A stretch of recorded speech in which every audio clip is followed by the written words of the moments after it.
cuesta hablar de las misiones sociopedagógicas sin sentirse un poco bastante atrevido, ¿no? Dada el marco histórico en que se desenvolvieron, la complejidad que tuvieron, el significado, la trascendencia,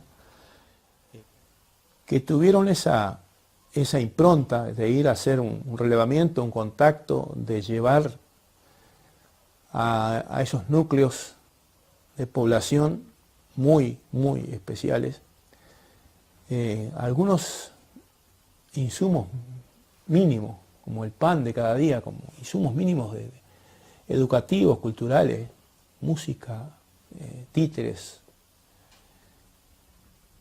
libros, la simple presencia para realizar fiestas, juegos,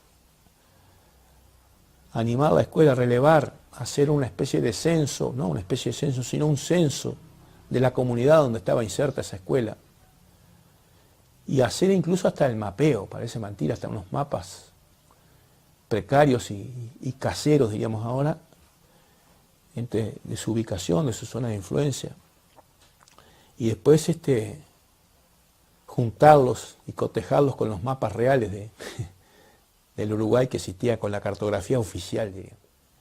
Y esos nucleamientos estaban poblados por gente que no solo era analfabeta en su mayoría, sino que además no tenían acceso a servicios de salud y a ningún tipo de servicio cultural, mucho menos.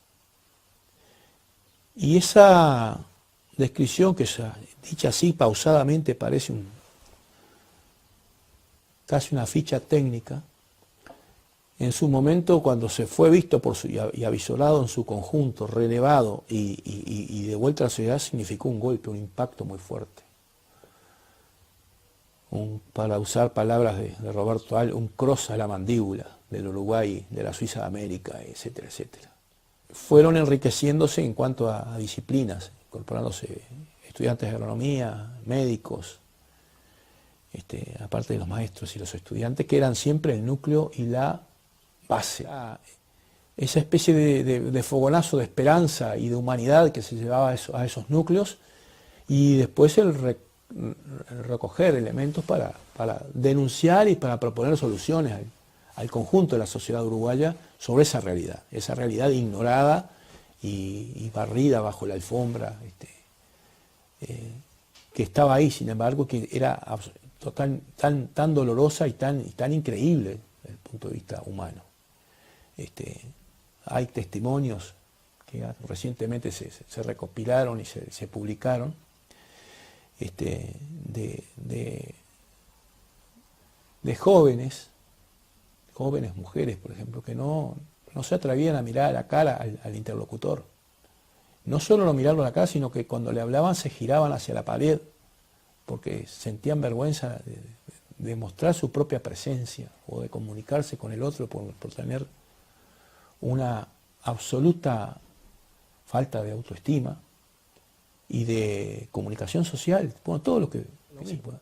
Y ahí aparecen estudiantes de magisterio y maestros posteriormente, que van a surgir figuras señeras como Julio Castro, ¿no? que es maestro y comienza a publicar en marcha los relatos de las misiones pedagógicas, y termina siendo un periodista de fuste, y se crea una especie de círculo en la personalidad de Castro, que es el maestro, el periodista y el sociólogo a prepo, diríamos, ¿no? El que denuncia y el que propone, el que denuncia, el que indigna, es decir, y se indigna y contagia esa indignación, y contingentes en algunos de las misiones del 60 y pico. Es posible encontrar entre las maestras juntas a Lilian Ceriberti, Elena Quinteros y Sara Méndez. Y de manera que con solo esos nombres se da idea del compromiso, del fenómeno cultural y después político que se produce con esas misiones. Y ahí está entre esos misioneros el compañero y amigo, compañero de algunas jornadas especiales que fue Policho Sosa. bueno, es una historia de amor bien intensa. Mi mamá nació en Argentina y a los 7 años se vino con la familia para acá, para Montevideo. Papá nació en Colonia y después que sus padres se separaron, se vino a Montevideo con 14 años y los dos hicieron el instituto normal en ese momento para estudiar magisterio y ahí se conocieron. Papá era 3 años más chico que mi madre. Y bueno, fue la época de oro del magisterio, con grandes profesores como Reina Reyes, como Julio Castro, como el maestro Soler, como Gesualdo, que mi mamá fue alumna de Gesualdo sin saber que después iba a terminar siendo su suegro. Porque en esa época que mis padres fueron estudiantes, fue la época dorada del magisterio, se realizaban a partir del año 45 las llamadas misiones sociopedagógicas, que se hizo a instancia del magisterio, pero se unió agronomía, estudiantes de medicina y estudiantes de odontología. Y entonces iban al interior profundo, y trataban de paliar un poco las carencias desde todo punto de vista. Hay una anécdota que dice un estudiante de odontología o varios estudiantes de odontología en una misión sacaron 300 muelas, porque había niños con las muelas picadas, qué sé yo, gente, y bueno, llegaban ahí a los rancheríos del interior, se instalaban varios días, eran estudiantes de magisterio con todo el resto, y a instancias de Julio Castro y del maestro Soler iban de pueblo en pueblo, rancherío en rancherío, y bueno, organizaban toda esa etapa que era desde el punto de vista, este, digamos, alimenticio, enseñarle a comer bien, hábitos de la higiene, los doctores revisaron a los niños sobre todo, y después desde el punto de vista artístico, que es lo que más está relacionado con mis padres, también montaban obras de títeres, obras de teatro, les enseñaban a hacer los muñecos, había danza, todas las manifestaciones artísticas que nunca habían visto y que era la forma que ellos tenían de poder llevar, ¿no? Para achicar un poco la brecha de Montevideo al interior. Fuimos a Cuba y ahí nos encontramos con el Policho que había estado en Cuba, porque ellos estaban atesorando no solo el punto de vista de la memoria colectiva, sino el punto de vista institucional, archivando, recuperando archivos, sistematizando toda la historia del desarrollo del títere en Cuba, y ahí aparece Policho y Laureiro en la campaña de alfabetización, en un momento muy especial de la Revolución Cubana, con un rol y con un empuje que desconocíamos. Mismo la figura de Gesualdo, el padre de Policho, ¿no? Gesualdo Sosa. ¿A quién primero conocimos? Yo conocí primero a Gesualdo Sosa como lector de su Artigas, de Vida de un maestro, de la experiencia de Vida de un maestro, una otra experiencia de Conchillas que pude releer en Cana después de haberlo visto afuera, haber tenido referencias de él, pero era como que era independiente Gesualdo de Policho, y eso en realidad era por la voluntad de Policho. En determinado momento, después cuando se hizo un homenaje a Gesualdo, un gran homenaje que se hizo, una exposición de su obra y de su biblioteca, de la mano justamente de Beatriz, de la hija de Policho, que también es maestra, y la nieta de Policho también es maestra, o sea que la bisnieta de Policho es maestra, van 4 generaciones ahí, donde Policho se queja, rezongando, porque no es queja, es rezongo, dice, no era fácil y no ha sido fácil ser el hijo de Gesualdo, o ser un hijo de Gesualdo. En el sentido del espacio, ¿no? El espacio de la vida, el espacio de... Ser hijo de Gesualdo. Sí, tal vez por eso Policho tenía esa tendencia más a la oralidad que a la escritura, y más a la práctica, a la praxis, y a hacer las cosas que a quedar registrado, ¿no? Tal vez era un factor de independencia, de soltar amarras, ¿no? Y de ser Policho, de ser Gustavo Policho Sosa. Lo interesante es cuando nosotros fuimos para Cuba. Cuando fuimos para allá, de verdad que son esas cosas que que te cambian o te movilizan demasiado por dentro, porque los cubanos tenían mucho más claro la situación de Uruguay y la situación de los compañeros en Uruguay. Al punto que en ese momento se le hace un homenaje a Policho. A Policho y a otro compañero también del Teatro de Galpón, el Cholo Laureiro.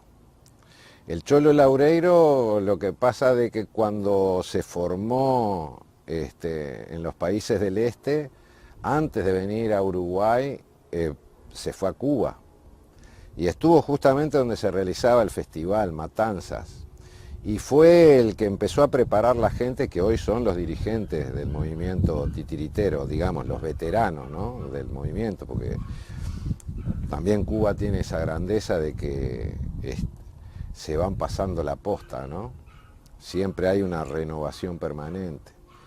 Y ahí el caso de Policho es que en realidad Fidel iba a la casa de Policho. Marta, su compañera, lo recibía a Fidel en camisón. Tenían ese tipo de relación. Fidel en determinado momento a Policho le dijo que era el Macarenco cubano y le pidió para quedarse en Cuba. Y Policho dijo que no, que tenía que volver a Uruguay. Bueno, ese era Policho. Fue uno de los que ayudó dentro de las campañas de alfabetización en Cuba. Se tenía que movilizar y Fidel en determinado momento, frente al hecho de pedir cómo hago para transportarme, Fidel le dice, bueno chico, elige un coche de esos que habían sido requisados a la burguesía. Esa es una historia interesante, ese Policho internacional. La verdad que a mí me impactó mucho porque esas cosas no nos enteramos por él. Nos enteramos porque nos lo contó la gente. Nos une con Cuba un sentimiento muy, muy profundo. Bueno, a mí particularmente, pues soy cubana, pude volver una vez sola más, pero me enamoré de la gente, de Cuba, de la revolución, muy impresionante. Y después una tía, hermana de mi padre, me fue a conocer y se quedó a vivir en Cuba hasta el año pasado que falleció también. Nunca más quiso volver ni al frío, ni a la milonga, ni al tango. Ella era salsa y ron. Más anécdotas muy, muy jugosas. Por ejemplo, una vez mi madre estaba en el Hotel Habana Libre, donde le habían dado para vivir, embarazadísima de mí así, de repente golpea a mi madre de camisón, pues hacía un calor tremendo. Mi madre de camisón así como una panza y golpean y mi madre hace así, Fidel Castro, con un pescado que había pescado para que mi madre lo cocinara para comer todos juntos. Cosas fuertes así, ¿no? Y uno cuando se lo encuentra en Cuba, por ejemplo, lejos y desconoce eso, dice, pero es Policho, ¿no? Es como aquello de que ¿qué va a ser clásico y iba a la vuelta de casa? Es Policho, este es Policho, el que tomaba mate conmigo, el que cruzaba la pata en el cuartel y hablábamos del libro. Y allá te están hablando de un personaje casi, casi etéreo, bajo la admiración y bajo el reconocimiento y con un cariño y con una búsqueda de cuánta documentación haya relativa a él. Y entonces esa aparición nos permitió juntar esas historias, ¿no? Los festivales de títere, las misiones pedagógicas, el Museo Vivo del Títere, porque no es casualidad que fue una maestra quien lo donó, Irma Virad, y quien creó ese retablo en el marco del Sodre. Todo eso no es esas casualidades que después suceden, que te pones a organizar festivales y te encontrás con estas personalidades, con estos personajes que eran tus amigos y que eran tus compañeros de horas de cana, y de pronto son gente de una dimensión humana tan trascendente. Y eso pasa con Policho, así que es una manera de... Siempre me lo imaginé a Policho riéndose a mandíbula batiente de mí y de quienes tuvimos esa experiencia de encontrarlo, y decir que no que te creía, sino qué sorpresa te estás llevando y cómo te embromé, para decirlo con una palabra de recibo. Siempre imaginé esa especie de sorna de diversión de Policho a costa de esa inocencia con que uno se confronta a veces con los hechos.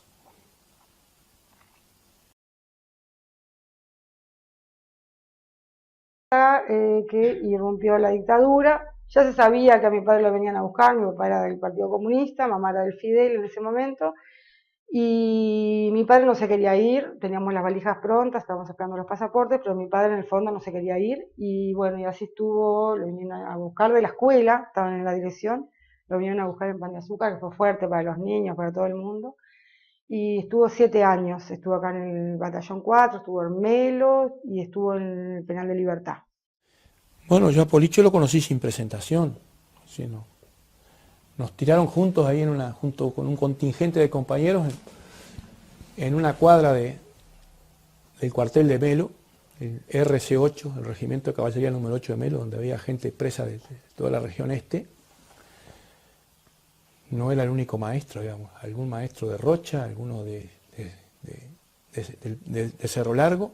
No era que fuera porque fuera el maestro, eran gente que estaba en el marco del operativo Morgan y la represión desatada a fines del 75 y comienzo del 76. Ahí fuimos ese contingente y entre quienes estaban ahí apareció Policho. Y como sucede en esas circunstancias, que suele haber tiempo para tener alguna conversación cuando la permiten, empezamos a conversar pero más que nada de las experiencias personales a nivel del pueblo, de las amistades. En esas circunstancias es muy prudente en lo que se dice a un compañero, por más que es compañero, pero uno... De manera que con Policho hablábamos mucho de una cosa que a él llamaba muy fuertemente la atención, era estar viviendo la experiencia de preso cuando él había vivido antes la experiencia de padre de preso, porque el hijo de Policho estaba preso por el MLN desde unos años antes.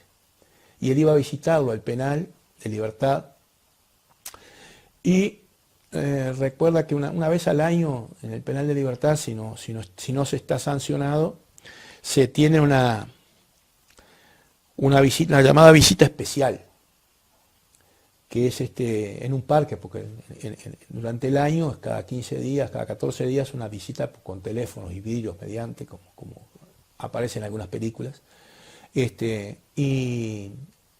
Y una vez al año hay visita especial, y él contaba que con el hijo hablaban, y dice, bueno, contame un poco de ¿cómo es esto? ¿Cómo es? Y entonces el hijo le decía, mira, vamos a hablar de otras cosas, vamos a no perder el tiempo, porque por más que yo te explique y te cuente, no vas a saber cómo es, porque es casi imposible de transmitir. Y él, que ya llevaba un par de meses de giro entre cuarteles y cosas por el estilo, aparte de la tortura, me decía, y tenía razón, esto es imposible de contar. Porque la Unión Internacional de la Marioneta, lo que se llamaba en aquel momento el Comité del Tercer Mundo, pedía información por los compañeros detenidos y el responsable en ese momento acá declaró de que era una persona que se encontraba bien y que se dedicaba a ver ovnis, ¿no? Lo cual era totalmente mentira. El compañero estaba en ese momento preso en el campo de concentración de Libertad en San José. Inclusive estando preso en los peores momentos acá en el Batallón 4, ni hablar en Libertad cuando ya estaban procesados y todo, organizó títeres, obras, pero acá en el Batallón 4 que estaban con la venda y todo ahí, con las migas de pan hacía títeres y hacía su propio obritas como para salirse de la locura que estaban viviendo. Lo cual, al hacer un llamado en Brasil de que se hacía un encuentro de la Unión Internacional de la Marioneta en San Luis do Maranhão, se me planteó de ir para allá y bueno, y en ese momento me dieron cobertura a varios compañeros. La Reina de la Teja, hicieron espectáculos para conseguir el dinero para poder salir del país, por ejemplo, ¿no? Entre otros, ¿no? La Bohemia, Rubén Olivera, y así fueron compañeros de todo palo, ¿no? Libertarios, comunistas. La cosa que yo pude llegar más o menos con cierta cobertura hasta San Pablo. De San Pablo para arriba me las tenía que arreglar sola. Y lo que llevaba justamente era un desmentido y un panorama de cuál era la situación de los compañeros detenidos y en las condiciones que estaban los compañeros por el caso mismo de la tortura, ¿no? Y antecedentes que habíamos sacado en ese momento de cómo había sufrido y las violaciones que había recibido la familia de Policho. Que no era solamente Policho, porque también en ese paquete llevábamos la reivindicación del Teatro El Galpón, que estaba en el exilio, y de compañeros que se vieron limitados en su tarea, ¿no? O sea que ese fue el principio que yo tuve con Policho.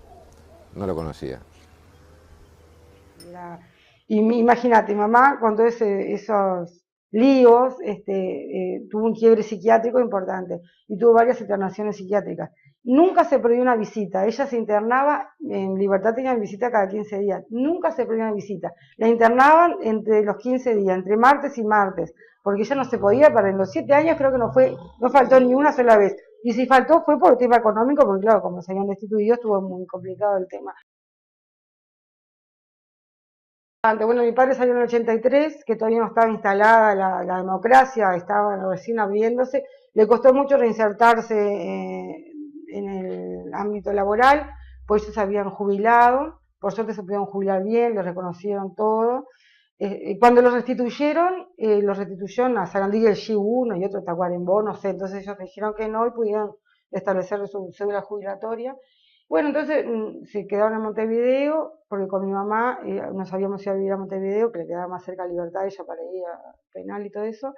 Y bueno, estuvo trabajando en la 30, en horario, mi padre, y después, bueno, había que reunir a todas las agrupaciones de titiriteros, que había muchas, y entonces papá se puso en campaña, aparte como buen comunista, y era así, bien, machacón, y lo que quería se lo proponía, reunió a todos y lograron con el contacto, con los títeres Mateluna, bueno, con una cantidad de compañeros, organizar la asociación de titiriteros, que fue una cosa bien importante porque los nucleó, pudieron zanjar sus diferencias, el Tato de una extracción anárquica, mi padre de una extracción comunista, entonces esas discusiones eran muy intensas. Se odiaban por momentos, pero se terminaron amando. El Tato y Keila fueron uno de los impulsores de un homenaje que le hicieron acá a mi padre, que estaba enfermo, no pudo venir, que le reconocieron y todo, bueno, y después el otro encuentro se llamó Marta y Policho, así que fue bien linda la relación esa con el Tato. Fue de amor-odio, pero primó el amor por sobre todas las cosas. Y sobre todo el amor a los títeres, ¿no? Y todo el tema artístico. Cuando Policho sale, por lógica a mí me vinieron a hablar de que tenía que tomar contacto con el compañero porque era un referente. Y fue todo una hazaña, porque en ese momento establecer reuniones no era fácil. O sea, a veces no te llamaban ni por teléfono, ¿no? Se iba hasta tu casa, te avisaban por las dudas. Y fue en la cantina de AEBU, que AEBU en ese momento tenía esa característica, ¿no? Fue un lugar donde albergó a muchos compañeros y donde incluso aquellos que no tenían a veces para comer iban para la cantina y comían, por ejemplo, ¿no? Para decirlo. Fue un lugar verdaderamente solidario. Fue incluso en el lugar que se recibió al Teatro El Galpón cuando vino del exilio, por ejemplo. Y yo me encuentro ahí con un veterano flaco, que lo primero que me dice de entrada, porque se ve que le habían pasado líneas de uno, que él era comunista y que iba a responder al Teatro del Galpón. Y yo le dije que no era comunista y que no respondía al Teatro del Galpón y que respondía principalmente a la necesidad de buscar una salida que nos permitiera mayores libertades. En ese momento se estaba planteando la amnistía general y restricta, a lo cual incluso nosotros teníamos una posición en ese momento diferente, porque le decíamos al compañero de que amnistía venía del griego amnesia, y que nosotros no podíamos olvidar nada, ni olvido ni perdón. Pero bueno, después fue pasando el tiempo y fuimos acomodando los zapallos en la carreta. Porque tampoco íbamos a quedar en disquisiciones teóricas, políticas, cuando la verdad era de que salieran los compañeros que estaban detenidos. Pero ese fue el encuentro directamente con Policho. Policho marcó la cancha de entrada y nos pusimos a trabajar juntos, porque de verdad que el compañero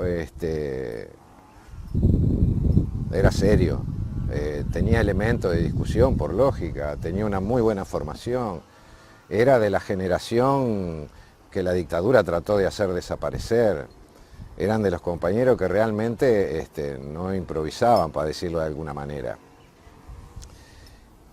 Cuando salen los compañeros rehenes,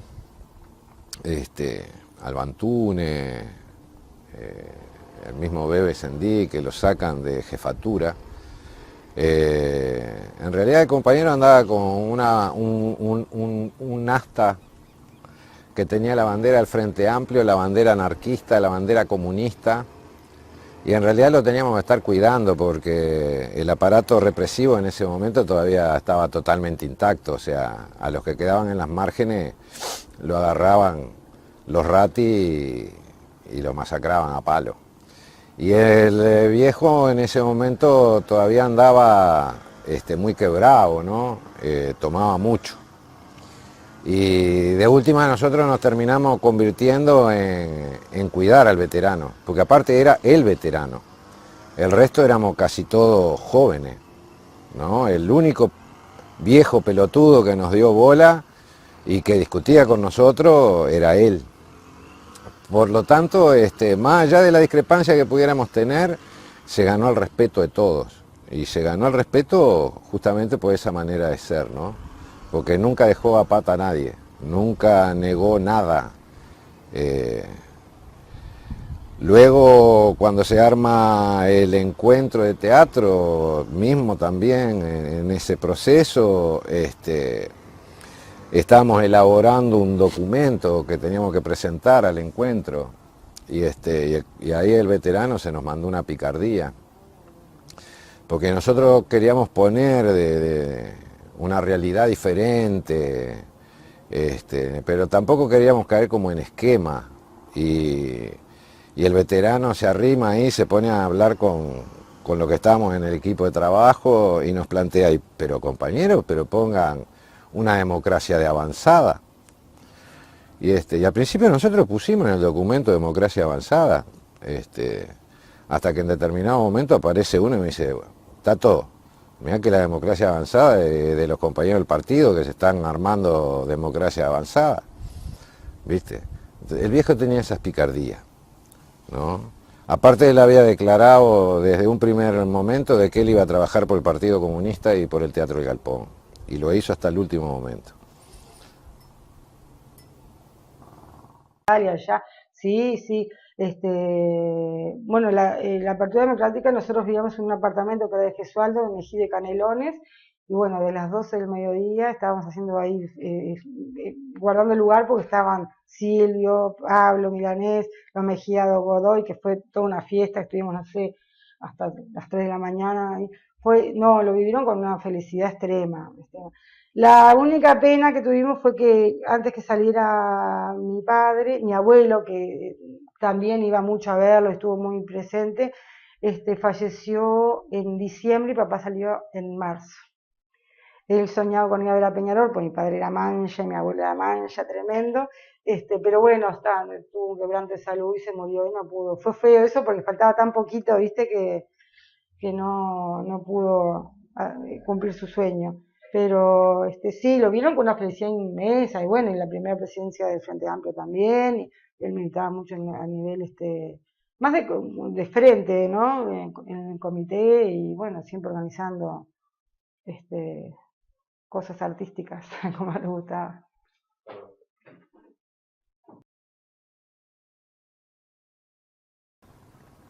Los títeres.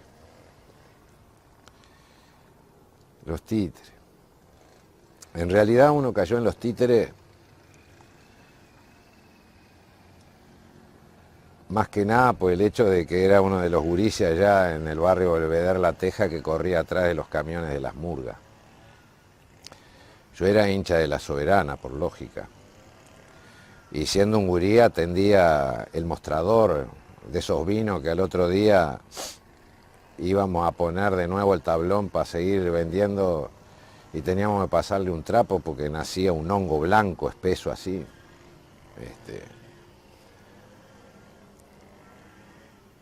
Y resulta que el Pepe Veneno había transformado el carnaval porque había estudiado teatro.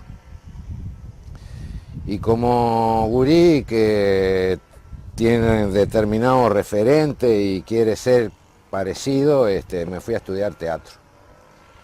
Pero en aquel momento para un gurí de barrio el teatro era raro. Los hombres que hablaban finito y te tocaban todo, un día mandé a cagar a uno. Y no me llamó para nada la atención. Pues yo buscaba otra cosa. Pero empezamos a hacer teatro nosotros. Y ahí armamos en una escuela de monjas, a pedido de las monjas, ¿no? Que querían algo folclórico, armamos el grupo literario Nativista para Todo. La que damos entrada, ¿no? El romance de los tres hermanos valientes, de Fernán Silva Valdés, La carga del arbolito. Nos terminamos echando porque terminamos haciendo un montaje ahí. Estoy hablando de gurises que tenían 15, 16 años. Habíamos encontrado un disco, Aníbal Zampayo, Vida y ocaso del protector de los pueblos libres.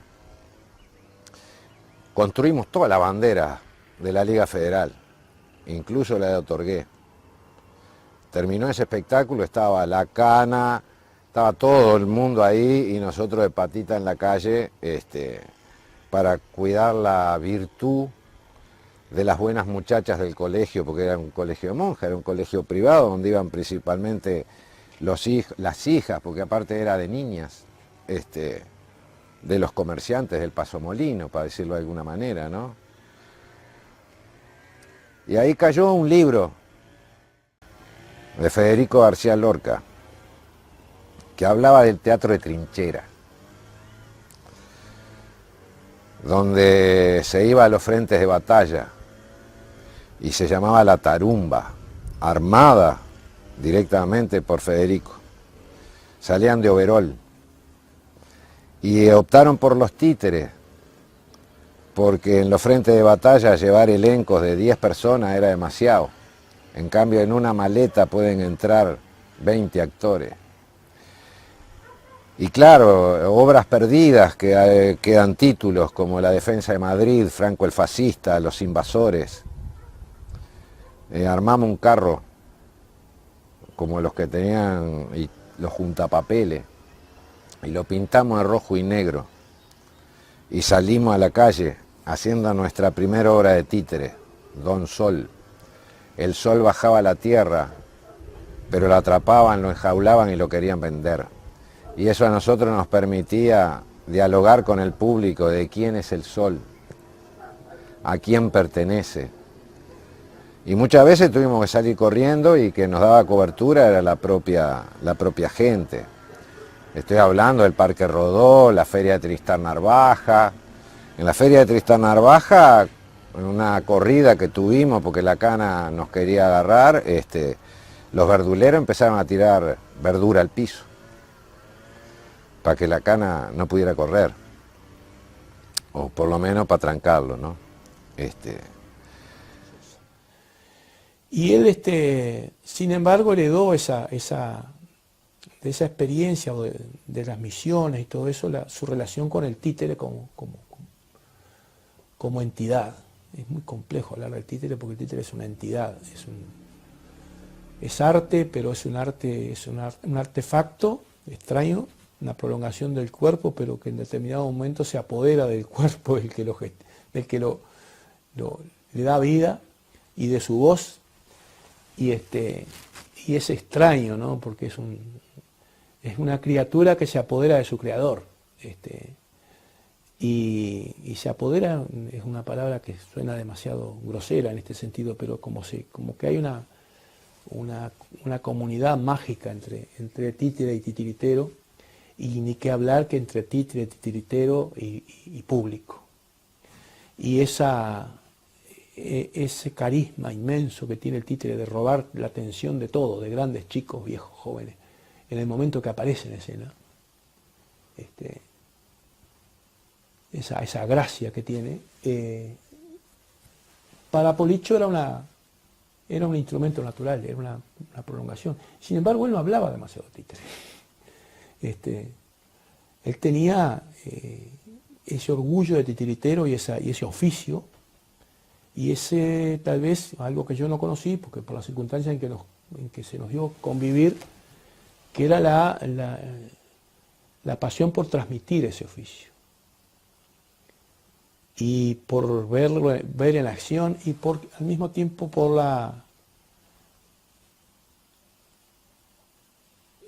el rol del títere, iba a decir la utilización, pero también es una palabra que traiciona el rol del títere en el proceso educativo. Esa capacidad de acortar distancias, de comunicarse directamente con la dimensión emotiva, con la inteligencia emocional, como se dice en la moderna pedagogía.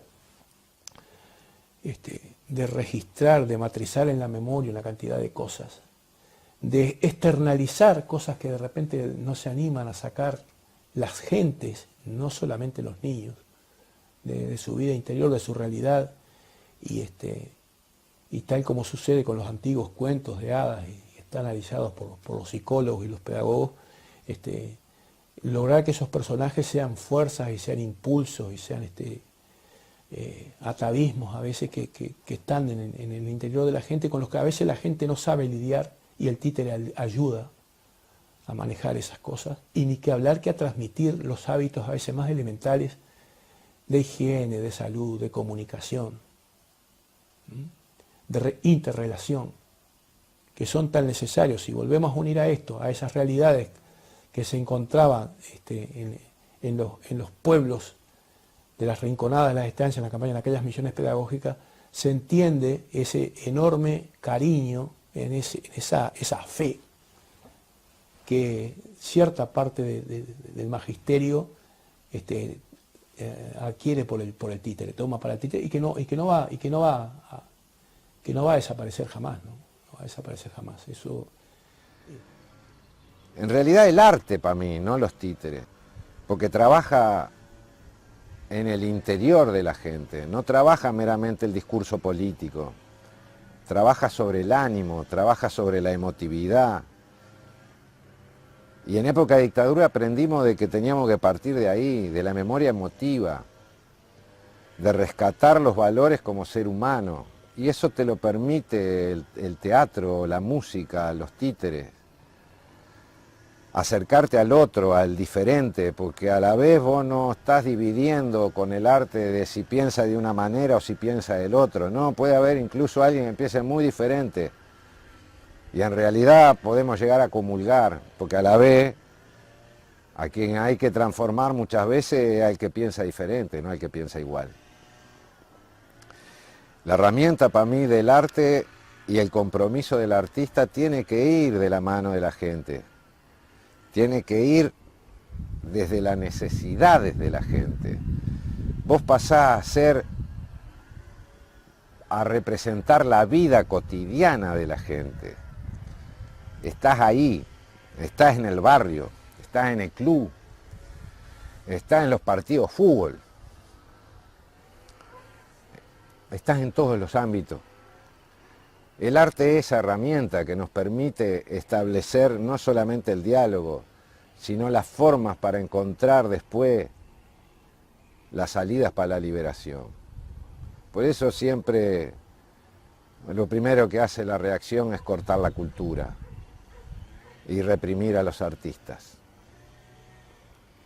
Para mí el valor fundamental que tiene el arte es ese, es el compromiso con su gente, porque una cosa puede ser el ego del artista, en mostrarse, en querer ser aplaudido, pero también está otra cosa, que es la posibilidad en determinado momento de decir y de tener la voz del que no tiene voz, y de representar esas situaciones que no te lo va a presentar la prensa. Por lo tanto, yo comulgo plenamente con el poeta español que dijo que la poesía es un arma cargada de futuro.